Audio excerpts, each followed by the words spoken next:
Hello guys, Radhe Radhe. आज हम पढ़ेंगे मध्य प्रदेश का इतिहास। तो आइए शुरू करते हैं।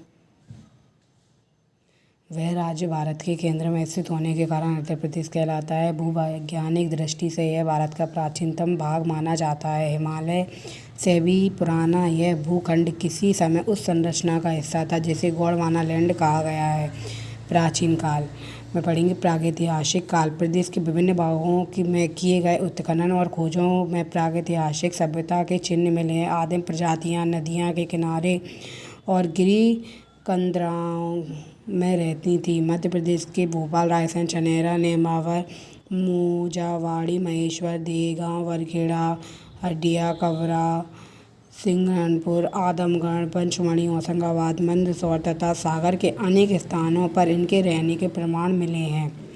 इस काल के मानव ने अपनी कलात्मक अभिरुचियों की भी अभिव्यक्ति की है। होशंगाबाद के निकट की गुफाओं, भोपाल के निकट भीमबेटका की कंदराओं तथा सागर के निकट पहाड़ियों से प्राप्त शैल चित्र इसके प्रमाण हैं। पाषाण एवं ताम्रकाल सभ्यता का दूसरा चरण पाषाण एवं ताम्रकाल के रूप में विकसित हुआ था। नर्मदा की सुरभ्य घाटी में ईसा से 2000 वर्ष पूर्व यह सभ्यता फली फूली थी।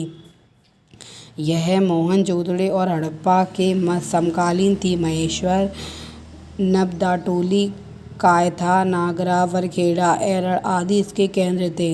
इन क्षेत्रों की खुदाई से प्राप्त पुरावशेषों से इस सभ्यता के बारे में जानकारी मिलती है। उत्खनन में मृगभाड़ धातु के बर्तन और औजार मिले हैं।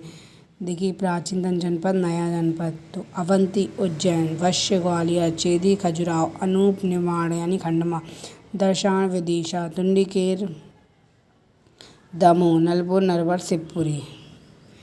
मध्यकालीन इतिहास। चंदेल वंश, गौड़ वंश, बुंदेल वंश, बघेल वंश। चंदेल वंश में महोबा में शासन किया था।